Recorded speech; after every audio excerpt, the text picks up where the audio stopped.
Chapter 13, Part 4, the tail end, the conclusion of High Renaissance art.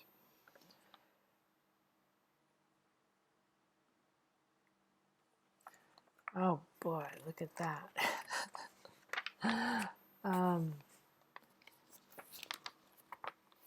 Lucas Cranach, the nymph of spring, shows a northern, if naive, interest in nude figures. Lucas Cranach, the elder's nymph of spring, can be compared to Titian's Venus of Urbino, and the similarities are a lot, even though we are pretty sure Cranach couldn't have seen it, and they were done right around the same time. Anyway, the landscape here is lush with northern attention to detail. The nymph does not present the idealized embodiment of the classical Venus, and her nudity is emphasized by the details of veil and coral beads. So here's the comparison, but just the poses, even the bracelets and the red and the green. I know it's tempting, but I just can't see a connection. Here's a Cranach I think is a little more amusing. I hope you find this entertaining. This is always a bonus feature I like to show. It's called the Fountain of Youth. And so if you look at it, you can see the swimming pool here with all these nude figures in it. Well, they're all women. On the left side, you have this parade of carts and wheelbarrows and various means of conveyance. It's men, old men, bringing their old wives to the Fountain of Youth. And they're dumping their old wives in the fountain. And then their old wives come out as young, pretty things, and then they all go have a party. So it's like the double standard again. The men apparently are just fine with their old bodies, but they sure want a new one for their wives. So it's trading them in. I think it's sad, actually. Let's look at the High Renaissance art, Germany to England. So Hans Holbein was a German artist. He eventually served as the court painter to King Henry VIII. He did a lot of painting in Germany as well, but we're just sort of skipping around, hitting the high points. So Henry VIII, King of England, broke with the Roman Catholic Church in 1534, and he had more contact with northern artists than with those of Italy. Italy was estranged to Henry VIII for a really long time. Hans Holbein came to England to paint at the court of Henry VIII, and he painted the French ambassadors. But let's look at this portrait first. This is iconic. He will show up on the quiz. I will ask you what country he was king of. And even though this painting itself is a bonus feature, but now nobody's using the book anyway, so it doesn't matter. And I'm telling you, you need to know Henry VIII was King of England. What a large man, very showy costume as well. And here's another painting by Holbein. It's called The French Ambassadors. It presents an international court climate with detail recalling Jan van Eyck. Holbein details surface textures and luminosity of objects to symbolize the political and intellectual prowess of these men. So these two men are accomplished figures, and they have all the signifiers of their knowledge on the shelf or the table behind them, which has so many things that it required two different layers. And you can see up here the world of knowledge, where you've got a globe, there's scientific instruments, and they are both educated men. The man on the right is a cleric. This man is not, and he would be a Roman Catholic cleric because he's coming from France. And down below we have the arts represented with a musical instrument and a book, and more books here. So they're literate, they're educated. It's a double portrait, beautifully painted.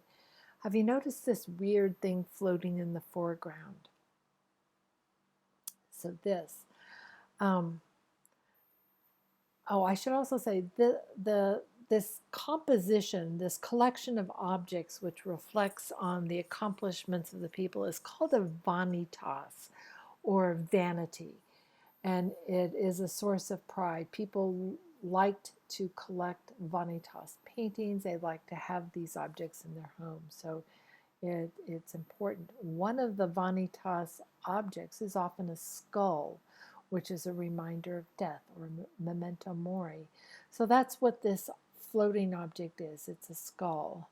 And it's been distorted. I think it's one of those weird paintings in art. Often skulls would have been included in this group of objects, but in the case of this Holbein painting, it's distorted and floating in front. Nobody that I know has given a good explanation for that, but it's weird and it's puzzling, and you will never forget this floating skull. So a student of mine distorted the painting in Photoshop and gave me that.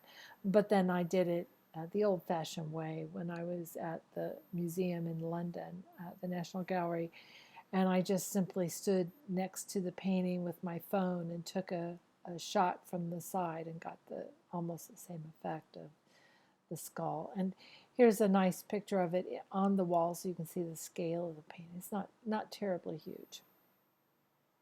So this is Hans Holbein in the Northern tradition. Here's another Northern artist, Hieronymus Bosch, from the Low Countries, from Flanders. So Hieronymus Bosch, this is the Garden of Earthly Delights. It is 7 feet tall. It's really large. He created this fantastical world in the Garden of Earthly Delights. The subject is widely debated, but it was not painted for a church. It was a private commission, I believe, possibly commemorating a marriage, which is also odd. So the imagery begins with the creation of Adam and Eve on the left wing and the Last Judgment on the right wing. And you can see all of them. I should also say that there's a closed state, which I find very interesting, that shows a globe or a view of the world, which is very interesting for early 16th century. So Hieronymus Bosch was a very spiritual person, very religious, and he felt that his paintings would serve a purpose to help people live better lives and be closer to God by instructing them, by giving them some cautions. So here we have the creation of God the Father, again, as a white male in the Garden of Eden with Adam and Eve before the fall. It's full of bizarre creatures and fantastical fountains. And then we have the earth after the fall. This is our life on this planet. And it's full of the pleasures of the earth. That's why it's called the Garden of Earthly Delights. Those are the delights. And then if you overindulge in the earthly delights, this is what awaits you, which is the tortures of hell, the pains, the punishment. Let's look at some details. So it's just a whole bunch. It's almost like Where's Waldo? There's so many figures. I was showing you Dürer prints and saying there's no focal point here. Well, there's no focal point here either. It's just a whole bunch of figures crowded into here. You might find it really fun to peruse this and to look at all the details and find the many ways that humans found to enjoy themselves. Back here in this circle, there's this parade of figures riding on animals and going around in a circle. There's people bathing in a pool here. There's lots of bird imagery and fruit imagery. And unlike our earlier medieval images where naked people represented souls, I believe these were just sort of meant to symbolize physical pleasures here. So the middle panel of this triptych graphically shows human pursuits of pleasures of the flesh. And some of them don't look too pleasurable, I know. And they're just so weird. So many of them are weird. I mean, what is the deal with this large owl? And you could go through and ask that same question about everything in there. But anyway, this was his imagination at work, or I could say working overtime.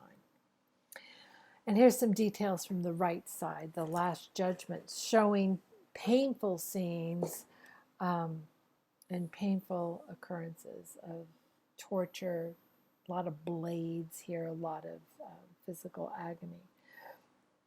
And down here I have a link where you could link to see more, but I know you can't click it out of this format, but you could copy that in, or you could just Google this if you wanted to see more details, because I'm sure you can imagine that Bosch is always a favorite with people, and they love to look at the weird things that he's done. So another artist who's not too dissimilar, but all of the artists are really devout Christians, and they often will show moralizing elements in their paintings. But Peter Brugel is not quite so over the top as Bosch. So Peter Brugel the Elder began his career by imitating the works of Bosch. Much of his original work was in landscapes. The Return of the Hunters, seen here, is one of a cycle of 6 paintings.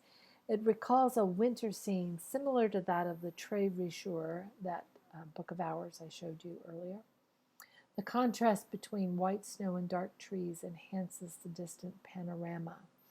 So this shows a view from an elevation of very high hill, which if you've been to the Netherlands, is just not in existence. It's very flat and craggy peaks over here.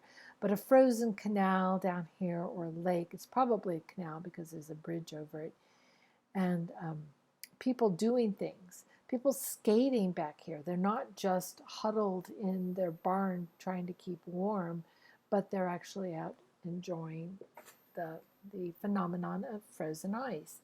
And here's a detail from it that shows this person pulling another person on a sled. Here's our peasant carrying firewood, so that's a similarity with the Tre Richeur. But it looks like they're playing a game kind of like hockey in the background. So the winter scene of Peter Brugel.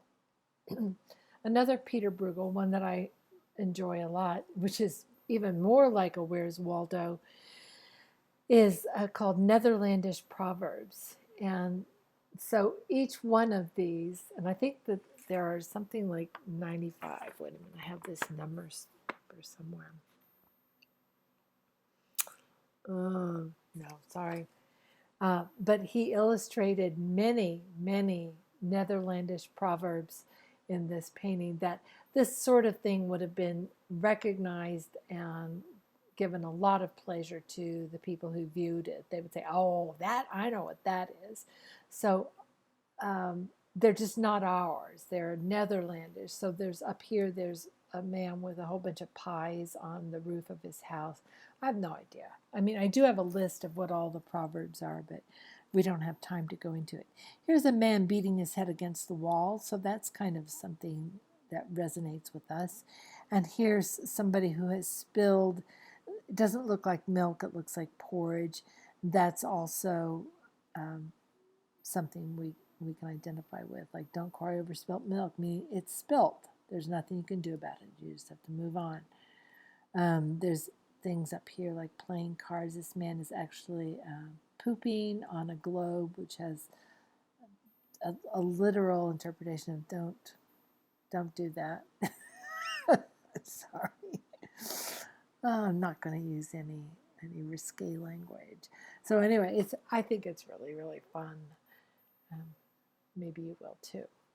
So here's a token female. The self-portrait of Katharina von Hemissen shows herself as the subject against an even, dark-colored background. I don't think it's a great painting. And she became a known portrait artist of women and was favored by Mary of Hungary. Again, the author of the book just included her because she's a woman. Now let's go and see what's happening in Spain. So just one artist to really look at there, and this is El Greco. He was one of Spain's most famous painters. He was not favored by King Philip II. His style embodied the emotionalism of late Byzantine art. So he was trained in Venice. He's of Greek origin, but he moved to Venice, which is very close to Greece, and there he learned the Byzantine painting style, and from Venice came over to Spain. So the burial of Count Orgaz here shows an angel lifting the soul of Orgaz toward Christ while burial of his body occurs below. It's like there are two compositions. There's the earthly realm down here where his earthly remains are being put in the ground, and it was a miracle, supposedly, that two saints showed up to move his body into the ground. This is all just a legend. Um, and up above, we've got an angel right here. You can see the angel's wing, the angel's head, and the angel's holding this blue filmy thing. That's the soul of Count Orgaz, and the angel is moving it up to give to Jesus. So, so emotional, so dramatic. There's a lot of movement. I think it looks very mannerist. If you remember the Tintoretto, I see a lot of similarities. And I see El Greco's style. He has figures that are very elongated limbs and very thin, and his flesh tones tend to be on the gray side, kind of bluish gray. So he has a very distinct style, which I personally do not care for. A lot of people really like El Greco. So I'll show you a couple more. So as I described the elongated limbs and the kind of grayish, bluish flesh tones, on the right you can see a resurrection of Jesus. And on the, oh sorry, that's on the left is the resurrection. And on the right we have a nativity with the newborn baby Jesus being adored by angels who are dancing up in heaven. But you can see they're very pale gray flesh. So yeah, people look almost like zombies. So anyway, that is the end of the High Renaissance. So be sure to take the quiz.